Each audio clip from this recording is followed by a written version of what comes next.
तो hello dear students, welcome to the class. Complex number के इस सेशन में हम लोग आज डिस्कस करने वाले हैं polar representation of a complex number, यानी किसी कॉम्प्लेक्स नंबर को ध्रुवीय रूप में कैसे रिप्रेजेंट करेंगे, इसके बारे में आज के इस सेशन में हम लोग डिस्कस करेंगे। तो बिना किसी लेट लतीफ़ के चलिए स्टार्ट करते हैं आज के इस सेशन को। तो आज हम डिस्कस कर रहे हैं पोलर रिप्रेजेंटेशन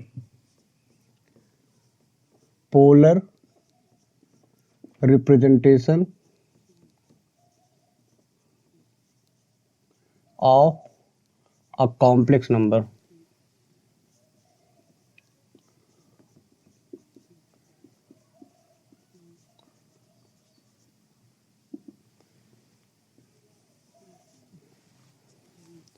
ठीक है, तो अगर जैसे हमारे पास कोई कोऑर्डिनेट होता था 3,4, मान लीजिए ये कोऑर्डिनेट होता था, तो इस कोऑर्डिनेट को कार्टेशियन प्लेन में हम लोग कैसे रिप्रेजेंट करते थे? इसको एक्स एक्सिस पर x पर 3 यूनिट की डिस्टेंस पर और y पर 4 यूनिट की डिस्टेंस पर मार्क कर देते थे। जैसे ये है तो x पर कितना है 3 यूनिट और y पर कितना है 4 यूनिट, तो कितना आ जाएगा, ये पॉइंट आ जाता था। तो उसी तरीके से अगर हमारे पास एक कॉम्प्लेक्स नंबर गिवन है तो उस कॉम्प्लेक्स नंबर को रिप्रेजेंट करने के लिए एक प्लेन का यूज करते हैं जिसको बोलते हैं आर्गन प्लेन। क्या बोलते हैं? जिस प्लेन पे कॉम्प्लेक्स नंबर को रिप्रेजेंट करते हैं उसको बोलते हैं आर्गन प्लेन। तो आर्गन प्लेन क्या होता है? आर्गन प्लेन पर हम लोग क्या करते हैं, किसी भी कॉम्प्लेक्स नंबर को रिप्रेजेंट करते हैं। तो फर्स्ट है क्या, आर्गन प्लेन। आर्गन प्लेन या फिर इसको हम लोग क्या बोलते हैं, और कॉम्प्लेक्स प्लेन। Complex plane. अब इसको कॉम्प्लेक्स प्लेन तो हम लोग को समझ में आ रहा है कि कॉम्प्लेक्स नंबर को रिप्रेजेंट करते हैं, इस वजह से इसको क्या बोलते हैं, कॉम्प्लेक्स प्लेन बोलते हैं। आर्गन प्लेन भी इसी को बोला जाता है, यानी जिस पर कॉम्प्लेक्स नंबर को हम लोग रिप्रेजेंट करेंगे, जिस प्लेन पे रिप्रेजेंट करेंगे उसको क्या बोलते हैं, आर्गन प्लेन। अब आर्गन प्लेन में होता क्या है? आर्गन प्लेन में दो एक्सिस होते हैं। एक एक्सिस को बोलते हैं रियल एक्सिस। रियल एक्सिस क्या बोलते हैं? एक एक्सिस को बोलते हैं रियल एक्सिस और एक एक्सिस को बोलते हैं इमेजिनरी एक्सिस। Imaginary axis.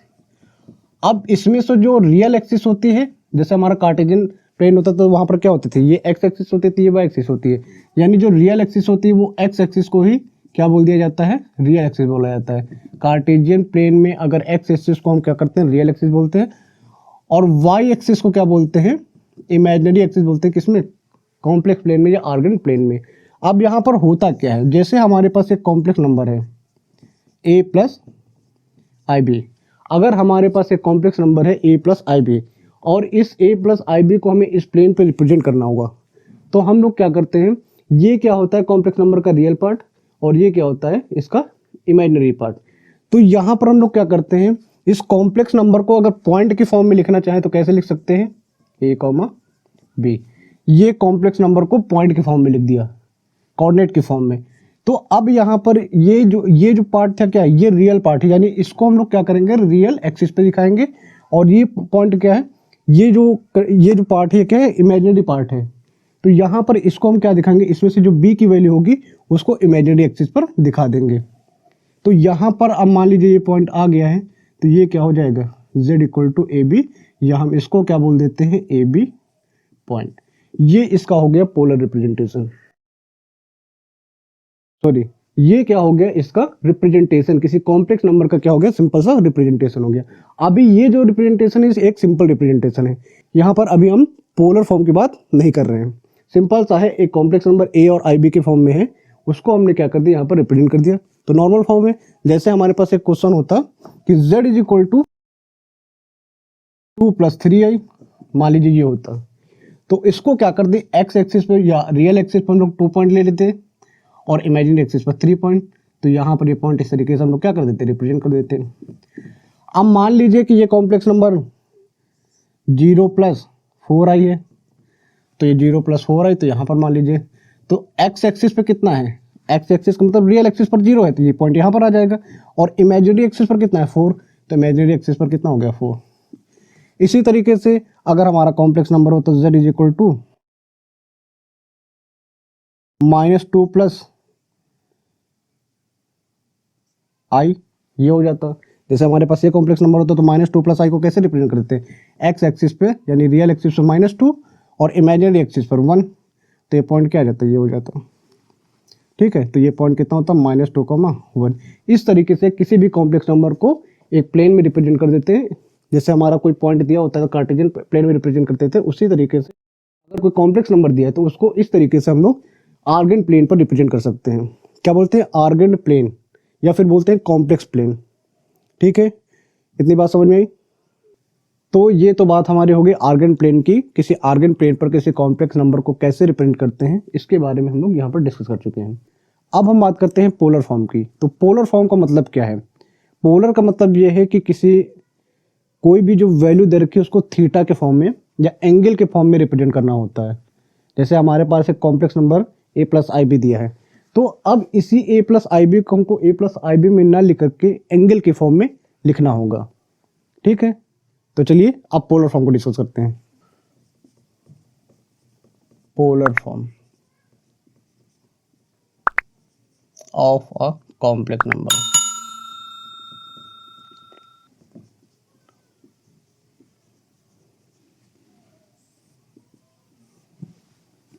तो पोलर फॉर्म में क्या होता है कि जो कॉम्प्लेक्स नंबर होता है वो थीटा के फॉर्म में लिखा होगा।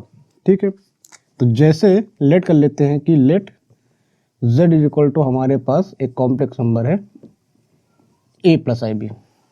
अब इसको पोलर फॉर्म में हमें चेंज करना है। तो पोलर फॉर्म में चेंज करने के लिए मान लीजिए हमारे पास एक कॉम्प्लेक्स नंबर है, तो इसको हम कार्टेशियन प्लेन या बोलते हैं आर्गन प्लेन में, कॉम्प्लेक्स प्लेन में आर्गन प्लेन में हम लोग इसको कैसे रिप्रेजेंट करते हैं। मान लीजिए यहाँ पर ये पॉइंट आया ए बी, एक्स पे ए पॉइंट और वाई पे बी पॉइंट, तो ये ए बी पॉइंट आ गया। ठीक है, तो होगा क्या कि इस पॉइंट पर जब यहाँ से इस पर परपेंडिकुलर ड्रॉ करेंगे और इस पर परपेंडिकुलर ड्रॉ करेंगे वाई एक्सिस पर इस पॉइंट से, तो ये वैल्यू हो जाएगी। और इसको यहाँ से हम लोग मिला देते हैं। ठीक है, तो यहाँ से यहाँ तक की जो डिस्टेंस है वो a यूनिट है और यहाँ से यहाँ तक की जो डिस्टेंस है वो b यूनिट है।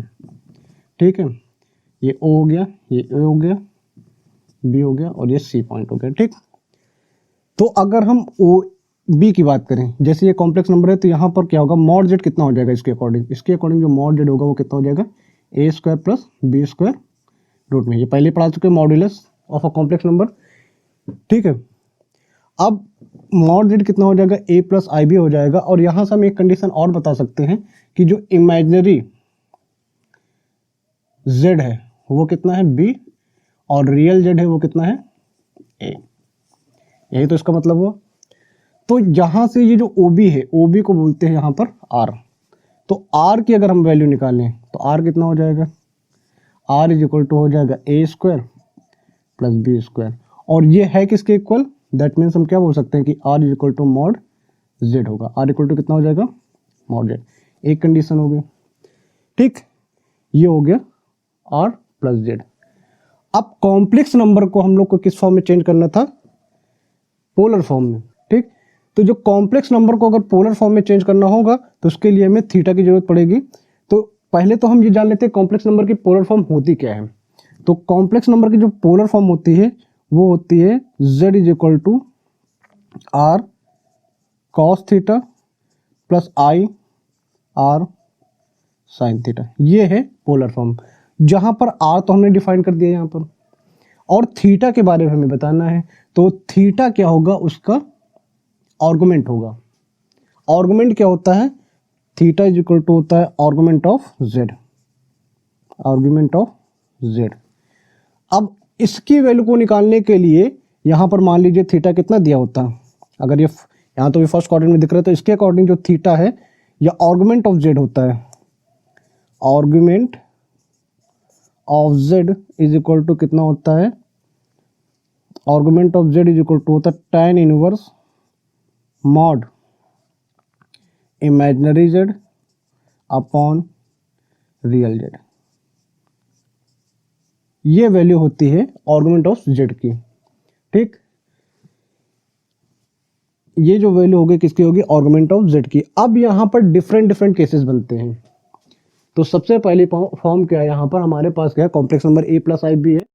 तो a प्लस आई बी को हमने यहाँ पर आर्गन प्लेन में रिप्रेजेंट कर दिया है, और यहाँ पर a प्लस जब आर्गन प्लेन में यहाँ पर रिप्रेजेंट किया है तो यहाँ से हमने क्या कर दिया है, मॉड z इक्वल टू क्या दिखा दिया है, r, और r क्या है, यहाँ से OB की डिस्टेंस है। यानी अगर हमारे पास एक complex number z is equal to r cos theta plus i r sine theta, ये फॉर्म होती है कॉम्प्लेक्स नंबर की, यानी आर और थीटा के फॉर्म में कॉम्प्लेक्स नंबर को अगर हमें लिखना है तो आर की वैल्यू किसके इक्वल हो जाएगी, मॉड z की इक्वल हो जाएगी। और थीटा की वैल्यू निकालने के लिए हम क्या निकालते हैं, आर्गुमेंट ऑफ z निकालते हैं।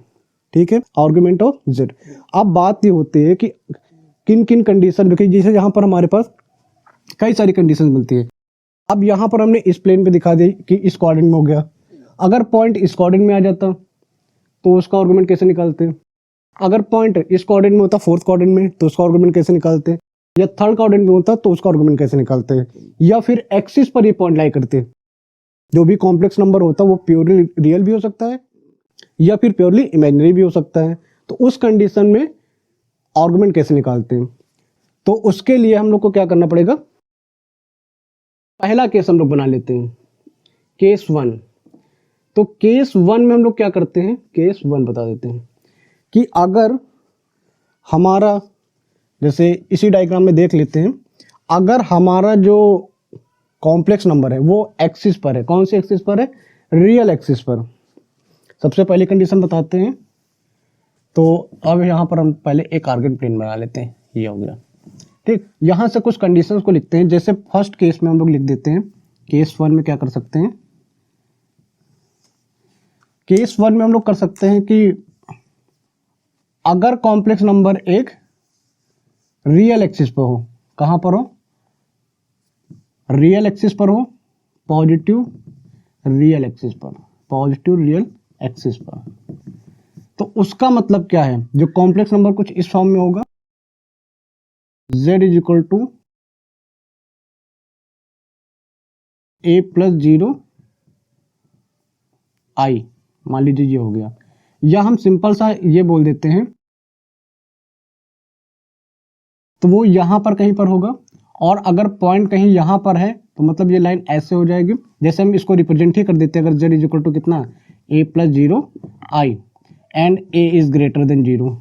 ठीक, तो उस केस में जो आर्गुमेंट होगा theta, argument of z, argument of z कितना हो जाएगा, इसके अकॉर्डिंग आर्गुमेंट ऑफ z कितना होता है, tan इनवर्स, और मॉड कितना, इमेजिनरी z की वैल्यू कितनी है, 0 अपॉन 0, 0 अपॉन a, और ये वैल्यू कितनी, 0 अपॉन a। इसके अकॉर्डिंग हम क्या बोल सकते हैं कि ये जो वैल्यू हो जाती है कितनी हो जाएगी, 0। तो यानी argument of z, argument of z कितना हो जाएगा, 0 हो जाएगा। अब यहीं पर बात करते हैं, अगर ये नेगेटिव रियल एक्सिस पर होता, नेगेटिव रियल एक्सिस पर, तो उसके लिए नेगेटिव रियल एक्सिस पर होता तो उसके लिए हम लोग को क्या करना पड़ेगा, जो आर्गुमेंट ऑफ z की वैल्यू होती है, आर्गुमेंट ऑफ z या थीटा इक्वल टू होता है कितना होता है, पाई। तो ये पॉइंट अब कहां पर होता है, इस कोऑर्डिनेट में हो जाता है, सेकंड नेगेटिव रियल एक्सिस का मतलब यही होगा ना। तो उसके अकॉर्डिंग यहां पर लिखते हैं, तो उसके अकॉर्डिंग जो आर्गुमेंट ऑफ z आ जाता है वो कितना होगा, पाई होगा, अगर नेगेटिव रियल एक्सिस पर है। ठीक है, अब इसी के बाद बात करते हैं, अगर ये पॉजिटिव, अब यहां पर रियल एक्सिस की बात छोड़ करके अगर हम बोल देते हैं इमेजिनरी एक्सिस पर होता, इमेजिनरी एक्सिस पर, अगर इमेजिनरी एक्सिस पर होता तो आर्गुमेंट ऑफ z, दो केसेस बनते हैं, एक पॉजिटिव के लिए और एक नेगेटिव के लिए। तो अगर पॉजिटिव इमेजिनरी एक्सिस की बात करें, पॉजिटिव इमेजिनरी एक्सिस के केस में जो आर्गुमेंट ऑफ z वो कितना होता है, यहां पर हो जाता है, तो उस केस में ये वैल्यू कितनी हो जाती, उस केस में ये वैल्यू हो जाती पाई बाई 2। ठीक है, और जो नेगेटिव इमेजिनरी एक्सिस में होता, इमेजिनरी एक्सिस पर, तो उस कंडीशन में कितना होता, माइनस पाई बाई 2 कितना होता, उस केस में जो आर्गुमेंट ऑफ z होता कितना होगा, माइनस पाई बाई 2। तो ये वैल्यूज आपको याद रखनी है कि अगर कोई कॉम्प्लेक्स नंबर है वो पॉजिटिव रियल एक्सिस पे है तो उसका आर्गुमेंट ऑफ z कितना होता है 0, और नेगेटिव रियल एक्सिस पर है तो उसका आर्गुमेंट कितना हो जाएगा 0 हो जाएगा। और अगर पॉजिटिव इमेजनरी एक्सिस पर है तो π/2, नेगेटिव इमेजनरी एक्सिस पर है तो कितना आ जाएगा -π/2, कितना -π/2। ठीक है, इतनी बात समझ में। तो ये तो बात हो गई अगर कोई कॉम्प्लेक्स नंबर कहाँ पर है, एक्सिस पर है, तो उसके आर्गुमेंट की बात हो गई। अब अगर कॉम्प्लेक्स नंबर जो भी है वो एक्सिस पर ना होकर के किसी क्वाड्रेंट में होते हैं, जैसे इस फर्स्ट क्वाड्रेंट में हो सकता है, इस सेकंड क्वाड्रेंट में हो सकता है, इस थर्ड क्वाड्रेंट में हो सकता है, इस फोर्थ क्वाड्रेंट में हो सकता है, कहीं भी हो सकता है, तो उसकी वैल्यू कैसे निकालेंगे। अब बात करते हैं कि अगर कॉम्प्लेक्स नंबर कहाँ पर हो, फर्स्ट क्वाड्रेंट में होता, मान लीजिए फर्स्ट क्वाड्रेंट की बात कर रहे हैं, तो अगर कॉम्प्लेक्स नंबर फर्स्ट क्वाड्रेंट में होता तो उसके आर्गुमेंट ऑफ z की जब बात करते हैं तो सबसे इंपॉर्टेंट बात यह है कि किसी भी क्वाड्रेंट में हो, कॉम्प्लेक्स नंबर किसी भी क्वाड्रेंट में हो, जब भी हम उसके आर्गुमेंट की बात करते हैं या उसके एंगल की बात करते हैं थीटा की, तो हम लोग को इस चीज़ को याद रखना होगा कि हम क्या करेंगे, हमेशा न्यून कोण को लेकर के चलेंगे, यानी एक एक्यूट एंगल की वैल्यू निकाल करके चलेंगे। जैसे एक्यूट एंगल का मतलब 90 डिग्री से कम, इस क्वाड्रेंट में होगा तो ये हमेशा इतना ही एंगल बनाएगा। जैसे मान लो जी यहाँ पर पॉइंट होता, ये पॉइंट जैसे यहाँ पर इसमें देखें तो यहाँ पर ये पॉइंट होता, तो ये क्या है, एक एक्यूट एंगल बना रहा है, तो हम जो कैलकुलेशन करेंगे वो एक्यूट एंगल के बेसिस पर ही करेंगे। तो जैसे फर्स्ट क्वाड्रेंट में यहाँ पर देखें तो इसके अकॉर्डिंग हम क्या करेंगे, इसकी वैल्यू यहाँ पर निकालेंगे, तो थीटा ही क्या हो जाएगा फर्स्ट क्वाड्रेंट में। अगर फर्स्ट क्वाड्रेंट की बात करें, फर्स्ट क्वाड्रेंट, यहाँ पर थीटा ही क्या हो जाएगा, आर्गुमेंट ऑफ z हो जाएगा, आर्गुमेंट ऑफ z, और ये किस वैल्यू के इक्वल हो जाएगा, tan inverse mod imaginary z upon real z। अब यहां पर कुछ वैल्यूज होंगी, उन वैल्यूज को रखोगे आंसर आ जाएगा।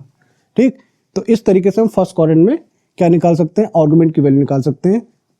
ठीक है, अब अगर यही कंडीशन कहां पर कर देते, सेकंड क्वाड्रेंट में होता, मान लीजिए ये पॉइंट यहां कहीं पर होता, ठीक है, मान लीजिए यहां पर एक पॉइंट है और इस पॉइंट पर हमें क्या करना है, आर्गुमेंट की वैल्यू चाहिए, तो यहां पर दो केसेस बनते हैं।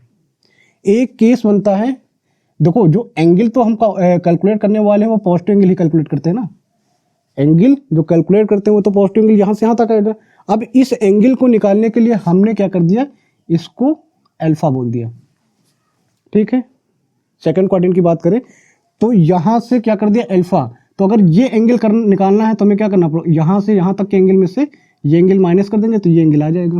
नहीं समझ में क्या बोल रहे हैं, ये अगर हमें निकालना है तो हमने क्या कर दिया, एक एक्यूट एंगल, हमने क्या अभी बोला था, एक्यूट एंगल की बात करेंगे तो एक्यूट एंगल कितना आ रहा है यहाँ पर, ये इतना आ रहा है। ठीक है, अब एक्यूट एंगल की उसके बाद हमें क्या करना है, इतने की वैल्यू निकालनी है, तो इतने की वैल्यू हम कैसे निकाल सकते हैं, इसको लिख सकते हैं पाई माइनस अल्फा, तो कितना आ जाएगा, ये वैल्यू आ जाएगी। तो यहां से क्या कर सकते हैं, थीटा इक्वल टू बोल सकते हैं, सेकंड क्वाड्रेंट है, सेकंड क्वाड्रेंट, तो थीटा इक्वल टू कितना आ जाएगा, पाई माइनस कितना अल्फा, ये वैल्यू इसके अकॉर्डिंग आ जाएगी ना। तो अगर इस क्वाड्रेंट में तो पाई ये अल्फा माइनस कर देंगे तो वैल्यू टोटल आ जाएगी, और अल्फा की वैल्यू अब यहां पर हम लोग क्या लिख सकते हैं, पाई माइनस tan इनवर्स कितना हो गया, imaginary z upon real z, ये फॉर्मूला बन जाएगा। ठीक है, तो ये हो गया आर्गुमेंट ऑफ z किस क्वाड्रेंट में, आर्गुमेंट ऑफ z या थीटा इक्वल टू कितना हो जाएगा, पाई माइनस, पाई है z नहीं है, पाई minus tan inverse mod imaginary z upon real z। ठीक है, ये तो सेकंड क्वाड्रेंट की बात हो गई। अब अगर यही कंडीशन हम क्या कर देते, इस थर्ड कंडीशन में करते, ये पॉइंट कहां पर होता, इस क्वाड्रेंट में होता। ठीक है, तो अब इसकी बात नहीं करते हैं, आप किसकी बात कर रहे हैं, थर्ड क्वाड्रेंट में बात कर रहे हैं। यहां पर कहीं होता, मान लीजिए इस थर्ड क्वाड्रेंट में कोई पॉइंट होता, तो अब यहां से हम लोग दो तरीके से वैल्यू को कैलकुलेट कर सकते हैं। हमें मेन पॉइंट पे फोकस करना है कि जो आर्गुमेंट की जब भी बात करेंगे, जब भी आर्गुमेंट की बात करेंगे तो हम हमेशा एक्यूट एंगल को लेकर के चलेंगे। तो अब यहाँ से एक्यूट एंगल हमको क्या मिल रहा है, ये एंगल एक्यूट एंगल मिल रहा है और इसको क्या बोल देते हैं, अल्फा। अब यहाँ पर हम इस एंगल को किस तरीके से निकाल सकते हैं, एक तो हम ऐसे इतने में ये एंगल ऐड कर दें, यानी एक जो फॉर्म बन जाएगी आर्गुमेंट ऑफ जेड या फिर थीटा कि वो क्या हो जाएगी, पाई प्लस के फॉर्म लिख दे, पाई प्लस अल्फा। और जो दूसरी फॉर्म बन जाएगी, दूसरी फॉर्म हम क्या बना सकते हैं, ये क्या है, यहाँ तक माइनस पाई है, तो दूसरी फॉर्म बना सकते हैं माइनस पाई, और उसमें क्या ऐड कर दे, ये वैल्यू ऐड कर दे, तो ये वैल्यू हमारे यहाँ पर आ जाएगी। तो यहाँ पर इसको क्या कर सकते हैं, अल्फा। तो ये दो केसेस बन सकते हैं। अब ये डिपेंड करता है कि हम लोग एंगल को कैसे कैलकुलेट करें, क्लॉकवाइज या एंटी क्लॉकवाइज, क्योंकि यहाँ पर जब क्लॉकवाइज डायरेक्शन में जाएंगे तो एंगल कैसा हो जाएगा, नेगेटिव, और ये ऐड कर देंगे तो ये वैल्यू आ जाएगी, हमको इतनी वैल्यू से मतलब है ना। इसी तरीके से यहाँ से जब कैलकुलेट करेंगे तो ये वैल्यू आनी चाहिए, तो एंटी क्लॉकवाइज यहाँ से यहाँ तक प्लस ये आ जाएगा। ठीक है, हमें तो कुल मिला के ये चाहिए होता कि इस लाइन के लिए एंगल फाइंड करना होता, तो ये लाइन कहाँ से यहाँ तक है और यहाँ से यहाँ तक है, तो इस तरीके से हम लोग यहाँ पर एंगल की वैल्यू कैलकुलेट कर सकते हैं। तो अगर इस फॉर्म में लिखेंगे तो कितना आ जाएगा, tan पाई minus tan inverse mod imaginary Z upon real Z, ये हो गया। और अगर इस फॉर्म में हम लिख रहे होंगे तो कितना आ जाएगा, minus pi plus tan inverse imaginary Z plus real Z. कई बार हम लोग क्या करते हैं कि हम लोग इस वाले प्रोसीजर से आंसर निकाल लेते हैं और आंसर जो दिया होता है वो इससे दिया होता है, तो उससे कंफ्यूज होने की ज़रूरत नहीं है। आप लोगों को दोनों में से कोई भी कंडीशन हम लोग अप्लाई कर देते हैं, क्योंकि आंसर तो दोनों से सेम आना चाहिए, लेकिन यहाँ पर ये नेगेटिव दिया, यहाँ पर पॉजिटिव दिया है, तो आप एक वैल्यू को लेकर चले और जब कोशिश करें कि हम लोग पॉजिटिव एंगल की बात करें, हमेशा पॉजिटिव एंगल की बात करें, तो पॉजिटिव एंगल हमेशा इस तरीके से ही निकलेगा। ठीक है, अब बात करते हैं, तो ये तो बात हो गई थर्ड क्वाड्रेंट में आर्गुमेंट की, ये क्या हो गया, थर्ड क्वाड्रेंट में आर्गुमेंट। अब बात करते हैं फोर्थ क्वाड्रेंट में। फोर्थ क्वाड्रेंट में अगर कॉम्प्लेक्स नंबर होता तो उसका आर्गुमेंट हम लोग कैसे निकालते, तो उसके लिए हम लोग को क्या करना पड़ेगा, अब ये जो एंगल है वो यहाँ पर ना होकर के कहाँ पर है, ये अब यहाँ पर आ गया, मान लीजिए इस पॉइंट पर आ गया। तो अब इसको भी कैलकुलेट करने के दो तरीके हैं, जैसे कि हम लोगों ने यहाँ पर कैलकुलेट किया था। एक तो हम क्या करें, सिंपल यहाँ से कैलकुलेट कर सकते हैं, और अगर इसको अल्फा बोल दें तो कितना आसान हो जाएगा, ये कितना हो जाएगा, अल्फा। और एक तो वैल्यू हम यहाँ से यहाँ तक वैल्यू लाएं, कितना हो गया, 2 पाई हो गया, और उसमें से इतनी वैल्यू माइनस कर दें। पहले एक सर्किल बनाए, देखो यहाँ से यहाँ तक की वैल्यू कैलकुलेट कर लें और उसमें से ये वैल्यू माइनस कर दें, तो हमको कितनी वैल्यू मिल जाएगी, यहाँ तक की वैल्यू। हमको जो वैल्यू चाहिए इसके अकॉर्डिंग हमको, देखिए ये वैल्यू तो यहाँ से एंटी क्लॉकवाइज डायरेक्शन में हो गई, तो क्लॉकवाइज डायरेक्शन में एंगल तो हमेशा अल्फा ही लेंगे, लेकिन नेगेटिव अल्फा हो जाएगा। लेकिन अगर इधर से कैलकुलेट करें इसके लिए, तो ये लाइन कहाँ तक आएगी, यहाँ तक आएगी। ठीक, तो और यहाँ तक की लाइन के एंगल को निकालने के लिए हम लोग को करना क्या पड़ेगा, हम यहाँ तक का और प्लस यहाँ तक एंगल निकाले, यानी 2 पाई हो गया, और उसमें से ये एंगल क्या कर दे, माइनस कर दे। दो केसेस यहाँ पर भी बन सकते हैं। अगर चीज़ समझ में नहीं आ रही तो देखो हम क्या करें, अगर यहाँ तक इतनी लाइन का एंगल निकालना है, यहाँ से सिर्फ यहाँ तक लाइन एंगल निकालना है, तो हम इस सर्किल का पूरा एंगल निकाल ले, कितना हो जाएगा, 2 पाई हो जाएगा। और हमें सिर्फ यहाँ तक चाहिए, तो ये एंगल बाद में क्या करना पड़ेगा, माइनस करना पड़ेगा। तो वही चीज़ हम बता रहे हैं कि इसको हम अब कैसे लिख सकते हैं, जो आर्गुमेंट ऑफ जेड हो जाएगा, आर्गुमेंट ऑफ जेड, ये थीटा कितना हो जाएगा यहाँ पर, 2 पाई माइनस अल्फा। ठीक, तो उसके अकॉर्डिंग कितना आ जाएगा, इसको हम लिख सकते हैं 2 पाई minus tan inverse mod imaginary Z upon real Z हो जाएगा। ठीक है, एक तो ये केस बना सकते हैं। फिर दूसरा केस क्या बना सकते हैं, कहने कि हम इधर से नहीं कैलकुलेट करेंगे, हम यहीं से सिंपल कैलकुलेट करेंगे, ये इतना एंगल, तो ये एंगल कैसा आएगा, ये तो एंगल नेगेटिव हो गया ना। तो अब यहाँ पर जो आर्गुमेंट ऑफ जेड कितना हो जाएगा, यानी थीटा कितना हो जाएगा, माइनस का अल्फा, क्योंकि क्लॉकवाइज डायरेक्शन में जो एंगल होता है वो कैसा होता है, नेगेटिव होता है। हमने इतने को अगर अल्फा मान रखा है तो ये कितना हो जाएगा, डायरेक्शन के अकॉर्डिंग कितना हो जाएगा, माइनस अल्फा हो जाएगा। और इसके लिए जब वैल्यू लिखेंगे तो कितना हो जाएगा, tan इनवर्स अल्फा की value imaginary Z real Z, ये हो गया। तो इस तरीके से हम लोग आर्गुमेंट ऑफ जेड की वैल्यू फाइंड कर सकते हैं क्वाड्रेंट 4 में। तो क्वाड्रेंट 4 और क्वाड्रेंट जब थर्ड की बात करेंगे तो वहां पर दो दो वैल्यूज आएंगी आर्गुमेंट ऑफ जेड की, या थीटा की दो दो वैल्यूज आएंगी।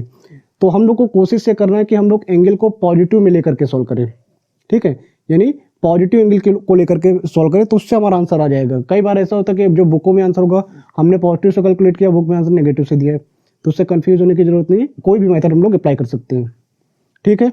इतनी बात समझ में आई। तो यहाँ पर दो पार्ट हो गए, एक ये और एक ये, जिसमें हम लोग दो दो वैल्यूज को कैलकुलेट करेंगे।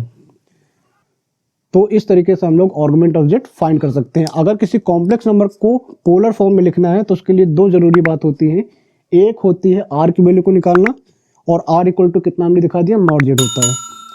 और जो दूसरी वैल्यू होती है वो थीटा, थीटा का मतलब क्या होता है, आर्गुमेंट ऑफ जेड, उसको निकालना है। तो उसके लिए अलग अलग केसेस होते हैं, रियल एक्सिस पर हो सकता है पॉइंट, या कॉम्प्लेक्स नंबर क्या हो सकता है, रियल एक्सिस पर हो सकता है या इमेजिनरी एक्सिस पर हो सकता है। तो अलग अलग कंडीशन हमने यहाँ पर वैल्यूज लिखवा दी है। फिर हमने क्या बताया कि ये जो कॉम्प्लेक्स नंबर होता है अगर फर्स्ट सेकंड थर्ड या फोर्थ क्वाड्रेंट में लाई करेगा तो उसके लिए भी अलग अलग कंडीशन में जो आर्गुमेंट ऑफ जेड की वैल्यू होती है, ये थीटा की जो वैल्यू होती है वो यहाँ पर हमने एक्सप्लेन कर दी है। तो समझ में आ रहा है ना आप लोगों को। तो अगर ये चीज़ें समझ में आ रही है तो वीडियो को पॉज कीजिए, इसको नोट कर लीजिए। तो अब हम एक क्वेश्चन देखते हैं इस पर। Represent the complex number z is equal to 1 plus i root 3 in the form, in the polar form. Polar form के फॉर्म में इस कॉम्प्लेक्स नंबर को रिप्रेजेंट करना है। तो z इज इक्वल टू हमारे पास है 1 प्लस आई रूट 3। तो लेट कर लेते हैं, लेट द पोलर फॉर्म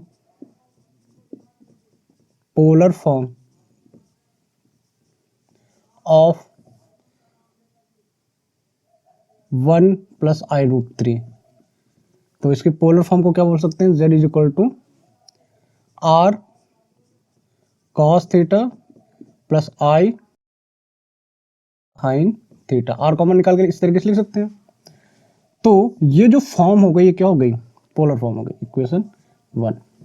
तो अब आर इक्वल टू हमने बताया था कितना होता है, r equal to mod z, और मॉड जेड कितना होता है, रूट में ए स्क्वायर यानी ये प्लस बी स्क्वायर मतलब ये। तो ये जो वैल्यू हो जाएगी रूट में 4, तो आर की जो वैल्यू आ गई वो कितनी आ गई, 2, ठीक है। आर की जो वैल्यू आ गई वो ये आ गई। अब बात करते हैं थीटा की। तो थीटा को कैसे रिप्रेजेंट करेंगे, थीटा की वैल्यू कैसे निकालेंगे। तो आर्गुमेंट ऑफ जेड या थीटा की अगर बात करें तो पहले तो ये देखें कि किस क्वाड्रेंट में है। तो फर्स्ट वैल्यू पॉजिटिव है, सेकंड वैल्यू पॉजिटिव है, कौन सा क्वाड्रेंट आएगा। तो फर्स्ट वैल्यू है 1 और जो सेकंड वैल्यू है वो है आई रूट 3। तो मान लीजिए ये पॉइंट आया और ये किस पॉइंट पर है, ये फर्स्ट क्वाड्रेंट में है। तो फर्स्ट क्वाड्रेंट में जो थीटा की वैल्यू होती है वो कितनी होती है, tan inverse mod imaginary Z upon real Z, यही तो वैल्यू लिखेंगे। तो यहाँ से जो थीटा आ जाएगा वो कितना आ जाएगा, tan इनवर्स इमेजिनरी जेड की वैल्यू कितनी है, रूट 3 और इसकी वैल्यू है 1।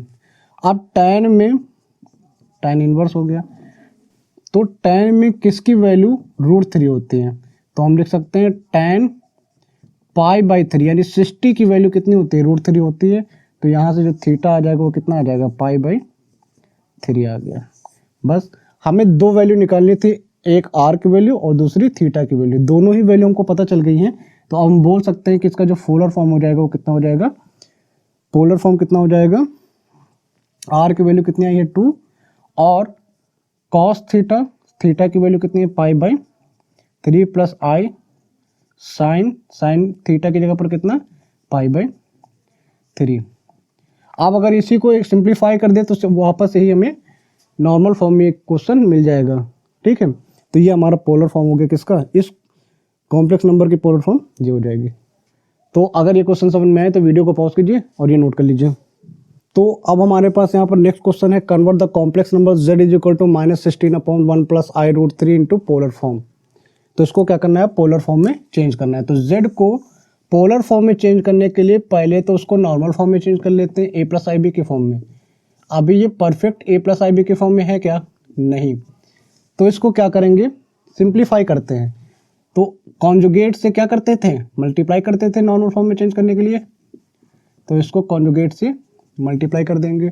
तो ये जो z इज इक्वल टू आ जाएगा, कितना हो जाएगा, माइनस का 16, और नीचे जो वैल्यू आ जाएगी वो कितनी आ जाएगी, ऊपर तो आ गई 1 माइनस आई रूट 3, और जो नीचे वैल्यू आ जाएगी 1 स्क्वायर माइनस आई रूट 3 का स्क्वायर। तो ये कितना आ जाएगा, माइनस का 16, 1 माइनस आई रूट 3 अपॉन, यहाँ से ये आ जाएगा 1 माइनस आई स्क्वायर रूट 3 का स्क्वायर, कितना हो जाएगा 3।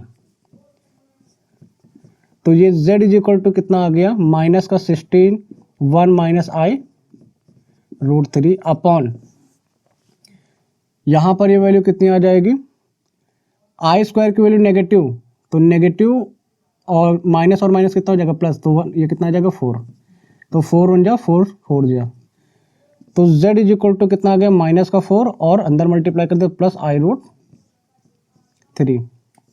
तो ये हमारा सिंपल सा कॉम्प्लेक्स नंबर आ गया है। अब अगर इसके पोलर फॉर्म की बात करते हैं तो लेट कर लेते हैं, let be polar form of complex number z is equal to -4 plus i root 3। क्या है कॉम्प्लेक्स नंबर की polar form, z is equal to r cos theta plus i sine theta, ये वैल्यू हो जाएगी। अब यहाँ से z की वैल्यू निकालने का तरीका मैंने बताया क्या होता है, सॉरी r की वैल्यू निकालने का तरीका क्या होता है, मॉड z कर देते हैं। तो मॉड z जब इसका निकालेंगे तो मॉड z कितना है, रूट में -4 का स्क्वायर प्लस 4 रूट 3 का स्क्वायर। तो ये जो r की वैल्यू आ जाएगी वो 16 प्लस 48, तो ये आ जाएगा रूट का 64, that means r is equal to कितना आ जाएगा, r की वैल्यू आ जाएगी 8, ये वैल्यू आ जाएगी। ठीक है, अब फिर हम बात करते हैं थीटा की, आर्गुमेंट ऑफ z की। तो थीटा या फिर आर्गुमेंट ऑफ z की अगर हम बात करते हैं तो सबसे पहले तो हम इसको क्या करेंगे, आर्गन प्लेन पे लिखते हैं। तो आर्गन प्लेन पे जब हम इसको लिखेंगे तो x एक्सिस पर नेगेटिव, ये -4 और 4 रूट 3, यहाँ पर कितना आ जाएगा i 4 रूट 3, तो 4 रूट 3 कितना आ जाएगा, मान लीजिए यहाँ पर है, तो ये कौन सा क्वाड्रेंट है, सेकंड क्वाड्रेंट है, कितना है -4 रूट 3। तो सेकंड क्वाड्रेंट में ये वैल्यू आई है।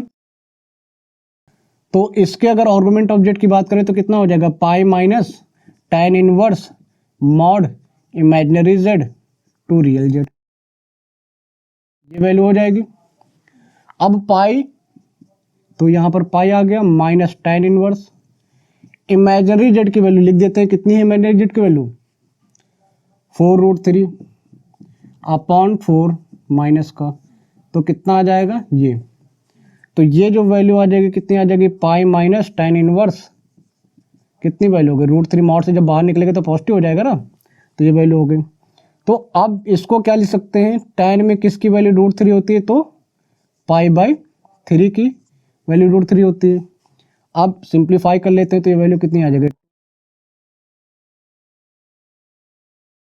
2 पाई बाई 3 हो गया।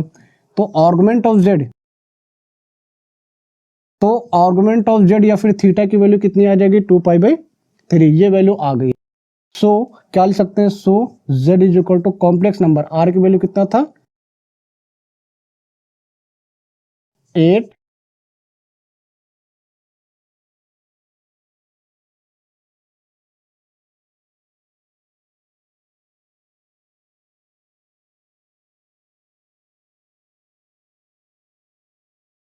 तो ये वैल्यू हो गई कॉम्प्लेक्स नंबर की पोलर फॉर्म में। ठीक है, तो हमारा सिंपल नॉर्मल फॉर्म क्या थी हमारी, ये थी, तो इसको पोलर फॉर्म में हमने इस तरीके से चेंज कर दिया है। बताइए इतनी चीज़ समझ में आई आपको। तो इस तरीके से 2 सिंपल स्टेप में आसानी से किसी भी कॉम्प्लेक्स नंबर को नॉर्मल इक्वेशन में के फॉर्म में अगर लिखा हुआ है तो हम लोग पोलर फॉर्म में चेंज कर सकते हैं। बस दो वैल्यू निकालनी पड़ती हैं, एक आर की वैल्यू जो कि मॉड जेड होती है और एक थीटा यानी आर्गुमेंट ऑफ जेड की वैल्यू, जिसके लिए मैंने पूरा एक सेशन पढ़ाया है इसमें, इसी लेक्चर में। तो उसको बहुत ध्यान से पढ़िएगा ताकि अगली एक्सरसाइज करने में प्रॉब्लम ना हो। ठीक है, तो आज के सेशन में बस इतना ही। मिलते हैं नेक्स्ट क्लास में, तब तक के लिए स्टे सेफ।